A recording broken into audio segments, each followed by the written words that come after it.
नमस्कार, स्वागत है आप सभी का। मैं हूं आपके साथ शाफनी पटनायक। बुलेटिन की शुरुआत करेंगे। प्रदेश की महिला सशक्तिकरण और बाल विकास खेल मंत्री रेखा आर्य हरिद्वार जिले के रोशनाबाद पहुंची। उन्होंने रोशनाबाद जाकर स्पोर्ट्स स्टेडियम, बालिका छात्रावास और वंदना कटारिया स्टेडियम का औचक निरीक्षण किया। उन्होंने निर्माण कार्यों जिसमें मल्टीपर्पज हॉल, हॉस्टल के निर्माण की प्रगति रिपोर्ट संबंधित अधिकारियों से समस्त निर्माण कार्य को जल्द पूरे करने के अधिकारियों को निर्देश दिए। साथ ही उन्होंने बालिका छात्रावास का निरीक्षण किया और छात्राओं के साथ बातचीत की और छात्रावास में मिलने वाले सुविधाओं का जायजा लिया। इस दौरान कैबिनेट मंत्री ने बालिका छात्रावास में छात्राओं के साथ भोजन किया और गुणवत्ता परखी। वहीं रोशनाबाद स्थित राजकीय बाल संप्रेक्षण गृह पहुंचकर उन्होंने बच्चों को मिलने वाली व्यवस्थाओं का जायजा लिया। उन्होंने बालगृह में शौचालय, किचन, बच्चों के रहने के कक्षों सहित अन्य व्यवस्थाएं परखी। निरीक्षण में पाई गई कमियों को दूर करने के लिए संबंधित अधिकारियों को निर्देशित किया। सभी बच्चों से कहा कि परिस्थितियां चाहे जैसी भी हो, हमें हर हाल में मजबूत होना चाहिए और सदैव अपने आप को साबित करने का प्रयास करना चाहिए। कैबिनेट मंत्री ने कहा कि सरकार ऐसे बच्चों के प्रति गंभीर है और हमारा प्रयास है कि हमें ऐसे बच्चों को समाज की मुख्य धारा से जोड़े।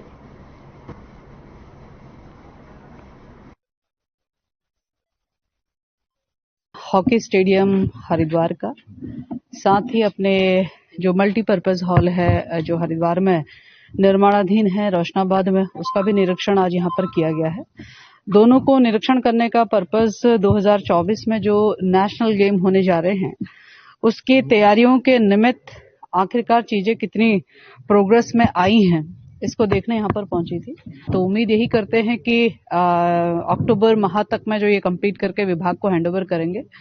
फिलहाल जो यहाँ पर काम हम देख रहे हैं उसमें अभी काफी कुछ किया जाना है, जिसको लेकर संबंधित अधिकारियों को, हमारे डीएसओ को निर्देश दे दिए गए हैं और काम को समय पे पूर्ण करना भी बहुत आवश्यक है। और गुणवत्ता तो निश्चित रूप से मुझे लगता है कि ऊपरी स्तर से यदि मैं देखती हूँ तो अभी फिलहाल प्रगति पे तो है, बाकी अंत में जब हैंडओवर होगा तब उसका सही परीक्षण होगा। तो उत्तराखंड राज्य को अग्रणी राज्यों में से एक बनाने के लिए सरकार लगातार काम कर रही है और मुख्यमंत्री पुष्कर सिंह धामी इसकी समीक्षा भी समय समय पर करते रहते हैं। प्रदेश का विकास कैसे संभव हो और हर क्षेत्र में उत्तराखंड राज्य कैसे विकास करे, इसको लेकर लगातार योजनाओं पर काम चल रहा है। प्रदेश अध्यक्ष महेंद्र भट्ट ने कहा, हर राज्य को अपने संसाधन जुटाने का अधिकार है। प्रति व्यक्ति आय में हम कई प्रदेशों से बेहतर है और मैं प्रधानमंत्री नरेंद्र मोदी जी का भी आभार व्यक्त करता हूं जो स्टेट गवर्नमेंट की योजनाएं होती है उसकी मॉनिटरिंग करते हैं। हम प्रदेश को आगे बढ़ाने के लिए निरंतर कार्यरत हैं। विकास की दृष्टि से देखें तो हर क्षेत्र में हम काम कर रहे हैं, चाहे हेमकुंड साहिब रोपवे हो या केदारनाथ रोपवे, सब पर कार्य किया जा रहा है।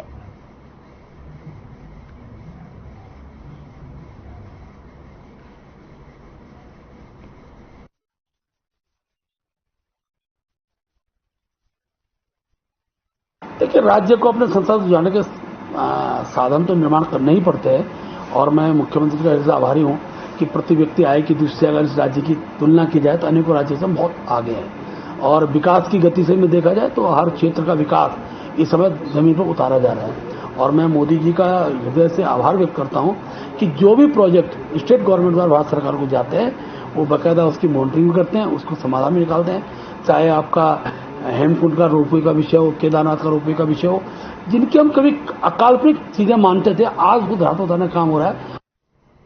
उत्तराखंड के मुख्यमंत्री पुष्कर सिंह धामी द्वारा सरकारी संपत्तियों पर अवैध धार्मिक निर्माण पर सख्त कार्रवाई किए जाने के निर्देश दिए गए।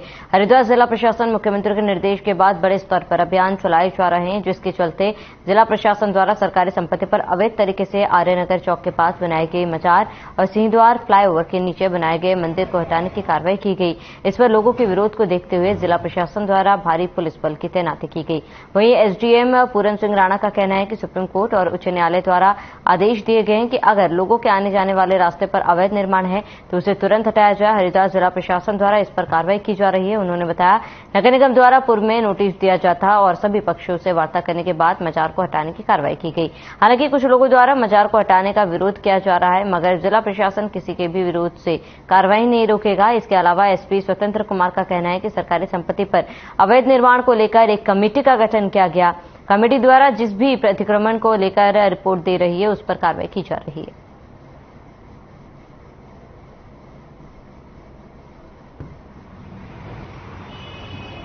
नहीं, देखिए, सुप्रीम कोर्ट और माननीय उच्च न्यायालय के द्वारा जो ऑर्डर दिए गए हैं कुछ चीजें बहुत क्लियरली की गई है जो लोगों को शायद समझना भी होगा। उसमें कहा गया है कि सामान्य लोगों के आने जाने के जो रास्ते हैं जिससे हमारे बच्चे गुजरते हैं, बुजुर्ग लोग जाते हैं, तो ऐसे रास्तों में जो भी इंक्रोचमेंट है उसको विदिन 24 आवर में उसको रिमूव किया जाए। तो उसी क्रम में 3 दिन पहले गंगा नदी के किनारे से जितने भी मंदिर स्ट्रक्चर बने थे और इलीगल इंक्रोचमेंट हुआ था उसको रिमूव किया गया। देखिए, ये एक कमेटी बनाई गई थी और कमेटी जिन जिन सरकारी जमीन पर अतिक्रमण है उनके लिए रिपोर्ट दे रही है। उस रिपोर्ट के आधार पे जो संबंधित पक्ष है उनको नोटिस दिया जा रहा है। नोटिस के बाद आवश्यक कार्रवाई की जा रही है। उसी क्रम में आज ये कार्रवाई की गई है। इस कार्रवाई को देखते हुए पर्याप्त पुलिस बल यहाँ पे तैनात भी किया गया था। शांति व्यवस्था बरकरार है। पुलिस का काम शांति व्यवस्था का है। शांति व्यवस्था एकदम बरकरार है। किसी तरह की कोई भी प्रॉब्लम अभी नहीं है। पर्यटन विभाग में विशेष कार्यकारी अधिकारी भास्कर खुलबे और प्रधानमंत्री कार्यालय के उप सचिव मंगेश घिल्डियाल बद्रीनाथ धाम पहुंचे और प्रधानमंत्री के dream project Badrinath master plan के अंतर्गत संचालित पुनर्निर्माण कार्यों का जायजा लिया। इस दौरान उन्होंने भगवान बद्रीनाथ की पूजा और दर्शन भी किए। श्री खुलबे ने बद्रीनाथ में पुनर्निर्माण कार्यों की अच्छी प्रगति पर प्रसन्नता व्यक्त करते हुए कहा कि कठिन परिस्थितियों के बावजूद भी जिस तेजी के साथ बद्रीनाथ में पुनर्निर्माण कार्य चल रहे हैं वो बेहद सराहनीय है। इसके साथ ही आने वाले समय में तीर्थयात्रियों को बद्रीनाथ में और भी बेहतर सुविधाएं मिलेंगी। इस दौरान उन्होंने बीआरओ बाईपास सड़क, वनवे, लूप रोड क्षेत्र, शेषनेत्र और बरगरी झील, अरावल प्लाजा, अंतर्राष्ट्रीय बस अड्डा, रिवर फ्रंट डेवलपमेंट और अस्पताल विस्तारीकरण कार्यों का बारीकी से स्थलीय निरीक्षण किया। इसके अलावा पुनर्निर्माण कार्यों में लगे इंजीनियर, मजदूर और मशीनरी के बारे जानकारी लेते हुए उन्होंने निर्माणदायी संस्थाओं को गुणवत्ता और समयबद्धता के साथ पुनर्निर्माण कार्यों को पूरा करने के निर्देश दिए।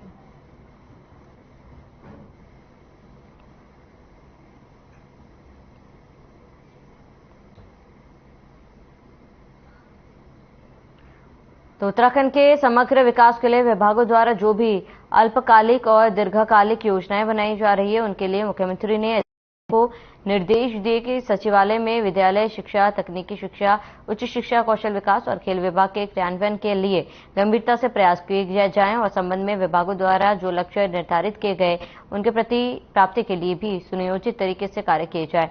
योजनाओं पर चरणबद्ध तरीके से कार्य किए जाने के साथ ही 2025 तक जिन योजनाओं को पूर्ण करने का विभागों द्वारा लक्ष्य निर्धारित किया गया उनको प्राथमिकता के आधार पर पूर्ण करने के प्रयास हों और उनकी नियमित समीक्षा भी की जाए। इसके अलावा केंद्र घोषित योजनाओं के तहत होने वाले कार्यों में तेजी लाई जाए, उनमें किसी भी स्थिति में विलंब न हो। पीएमश्री के तहत राज्य के चयनित 142 स्कूलों के लिए अभी आवश्यक अवस्थापूर्ण सुविधाओं के विकास के लिए पूरी तैयारी की जाए।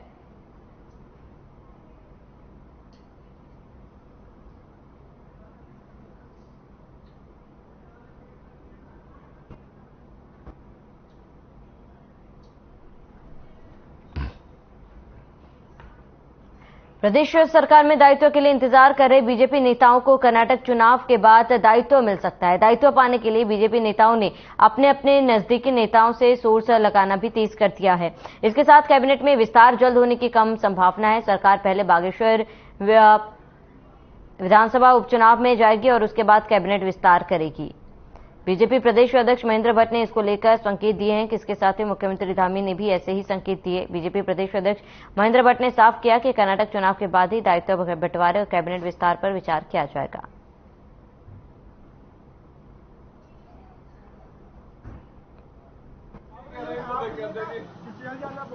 दायित्व लटके नहीं है, दायित्व की सूची केंद्र नेतृत्व के पास है। कर्नाटक चुनाव के कारण विलंब हुआ है और माननीय मुख्यमंत्री जी ने अभी हमारे प्रदेश के प्रभारी किशन गौतम जी से उनकी भेंट हुई है।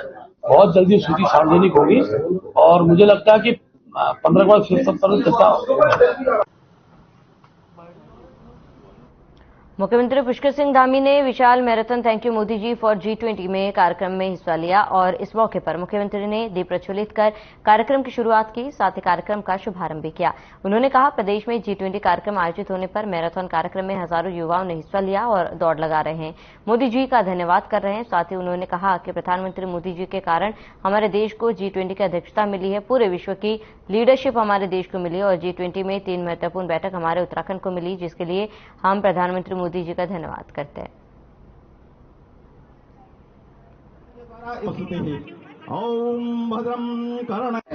G20 समिट आयोजित होने पर आज थैंक यू मैराथन का आयोजन यहाँ पर किया गया है और इसमें हजारों हजार प्रतिभागियों ने मैराथन में भाग ले रहे हैं, दौड़ लगा रहे हैं और मोदी जी का धन्यवाद कर रहे हैं, क्योंकि मोदी जी के कारण से सबसे पहले तो हमारे देश को G20 की अध्यक्षता मिली, यानी कि लीडरशिप पूरे विश्व की हमको मिली है, G20 की मिली है। उसके लिए मोदी जी का अभिनंदन है और साथ में उत्तराखंड को भी, हमारे राज्य को पहली बार इतनी बड़ी जो विश्व स्तरीय बैठक हो रही है, समिट हो रही है, उस बैठक की 3 महत्वपूर्ण जो मीटिंग्स हैं वो उत्तराखंड को मिली है।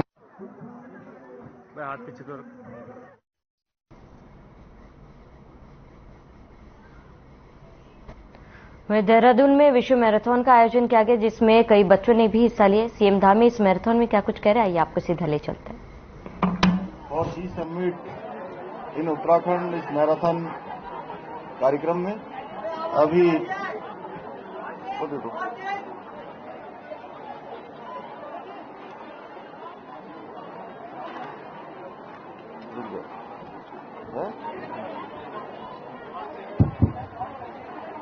आ रही, अब आई।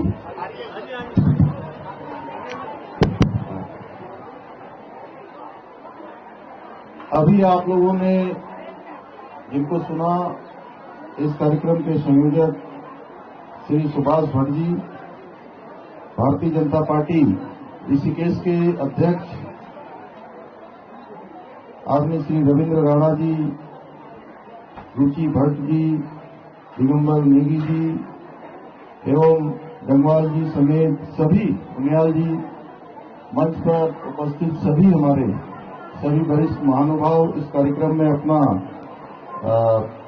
सहभाग करने वाले और सहयोग देने वाले प्रोफेसर यशवर्धन जी, कुलपति सुभारती विश्वविद्यालय भाई श्री हर्षवर्धन जी एवं आए हुए सभी मैराथन में भाग लेने वाले सभी हमारे बड़े बुजुर्ग, सभी उपस्थित माताएं, बहनें, सभी मेरे नौजवान उपस्थित नौजवान साथियों, मैं सबसे पहले तो आप सभी को बहुत बधाई देता हूं, बहुत शुभकामनाएं देता हूं कि इतनी बड़ी संख्या में आप, मुझे बताया कि सवेरे 5 बजे से ही यहाँ पर एकत्र हो गए थे। तो मैं आपकी तरफ से, अपनी तरफ से आदरणीय मोदी जी का धन्यवाद करता हूं, उत्तराखंड की देवभूमि की जनता की तरफ से धन्यवाद करता हूं कि उन्होंने हमारे राज्य को एक समिट नहीं, 2 नहीं, बल्कि 3 बैठकें हमारे राज्य को मिली हैं। आज से पहले कभी भी इस प्रकार की कोई राष्ट्रीय अंतर्राष्ट्रीय स्तर की जो मीटिंग होती थी, वो मीटिंग केवल 1-2 स्थानों पर होती थी। दिल्ली में हो जाती थी, बंबई में हो जाती थी, या बड़े बड़े शहरों में हो जाती थी और वहीं समाप्त हो जाती थी। इस बार पहली बार हो रहा है। एक तो हमारे लिए गौरव की बात है कि ऐसे समय में जब पूरी दुनिया आज कोरोना महामारी के बाद पूरी तरह से अव्यवस्थित हो गई, और इस अव्यवस्था के दौर में भारत को G20 की अध्यक्षता हमारे।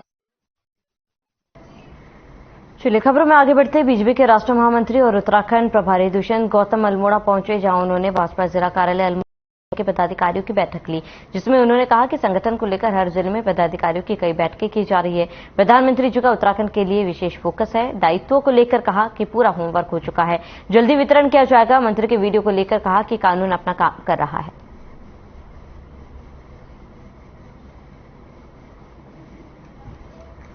भारतीय जनता पार्टी की रूटीन में बैठ के चलती है। महामंत्री और प्रभारी होने के नाते यहाँ से कि मैं हर जिले का प्रवास कर रहा हूँ और पूर्व में जो योजना है, उन योजनाओं की क्या स्थिति है, आने वाले समय के अंदर हमारे सामने क्या क्या चुनौती है, और चुनौती के साथ साथ जो हमारा संकल्प है, आने वाला दशक उत्तराखंड का होगा, ये प्रधानमंत्री ने संकल्प लिया हुआ है।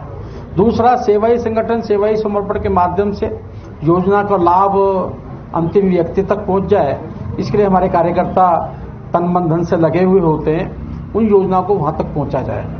तीसरा, हमने एक संकल्प लिया है मोदी जी के कहने से, हमें चुनाव ही नहीं जीतना, लोगों का दिल जीतना है। अल्मोड़ा पहुंचे पूर्व मुख्यमंत्री हरीश रावत राज्य की भाजपा सरकार पर सवाल खड़े करते हुए कहा है कि आज प्रदेश में स्वास्थ्य सेवाओं के नाम पर सरकार द्वारा उनके समय की व्यवस्था को समाप्त कर दिया गया। उनके द्वारा अल्मोड़ा बेस में हार्ट केयर सेंटर खोला गया, उसको भी बंद कर दिया गया। प्रदेश बड़े मंत्री चंद्र रामदास का देहांत हो गया। अगर अल्मोड़ा में हार्ट सेंटर होता है तो यहाँ के लोगों को आज बड़ी सुविधा मिलती। वहीं चारधाम यात्रा को लेकर कहा कि अभी चारधाम यात्रा अब मौसम ठीक होने के बढ़ने लगी है और अभी भी यहाँ पर कई व्यवस्थाओं की कमी है, जिसके चलते उन्होंने मुख्यमंत्री को ट्वीट कर इनको दूर करने की मांग की है।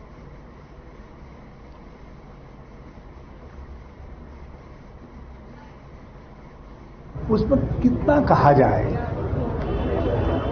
उन्होंने एक ऐसा आचरण है, आपको गुस्सा आ सकता है, मगर आपको अपने पद की संवेदनशीलता को ध्यान में रखना चाहिए। और यदि भूल हुई है तो उसका प्रायश्चित पुलिस नहीं है, उसका प्रायश्चित क्षमा है। आप क्षमा मांगिए ना, राज्य की जनता से क्षमा मांगिए। और मैं तो चाहता हूं कि भाजपा को क्षमा मांगनी चाहिए, जिसकी कोख से ऐसे लोग पैदा हो रहे हैं।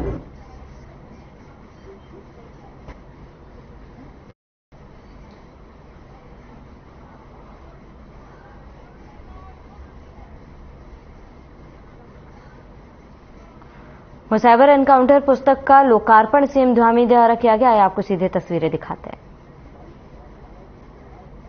ये पुस्तक आपके बीच में। इसके बाद में, क्योंकि समय हो रहा है, तुरंत से 4 लोगों को, अंकुश मिश्रा जी, सुनीता नेगी, काव्या उनियाल और चारू शर्मा, आपसे निवेदन कर रहा हूं तुरंत से आप भी मंच पे आ जाएं। आप लोगों का बड़ा सहयोग रहा इस पुस्तक को लेके, इसकी R&D को लेके, तो आप प्लीज आ जाएं। अंकुश जी, सुनीता जी, काव्या उनियाल जी और चारू जी। मैं प्रेस के बंधुओं से निवेदन करूंगा, तो पुलिस की हमारी मैम है, उनको आ जाने दीजिए एक बार प्लीज।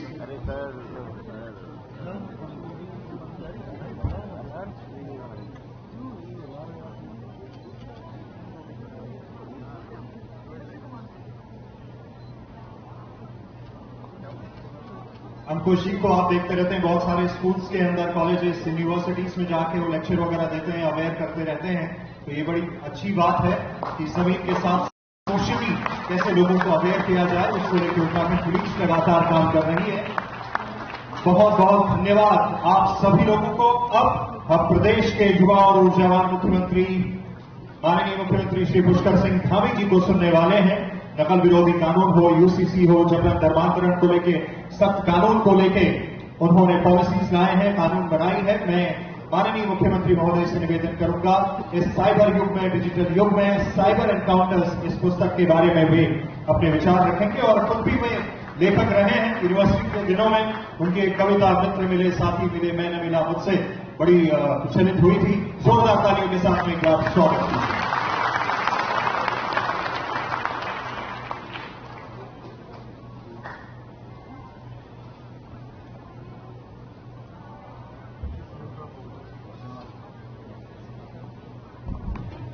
भारत माता की। इतनी शानदार पुस्तक का विमोचन हो रहा है और उसमें भारत माता की जय कहूं तो फिर आनंद नहीं आएगा। इससे जोर से कहिएगा, भारत माता की, भारत माता की। साइबर एनकाउंटर पुस्तक के विमोचन समारोह में हमारे अपर मुख्य सचिव राधा रतूड़ी जी, जिनकी पुस्तक आज यहां पर विमोचित हो रही है, हमारे डीजीपी श्री अशोक कुमार जी, उनके साथी लेखक ओपी मनोचा जी,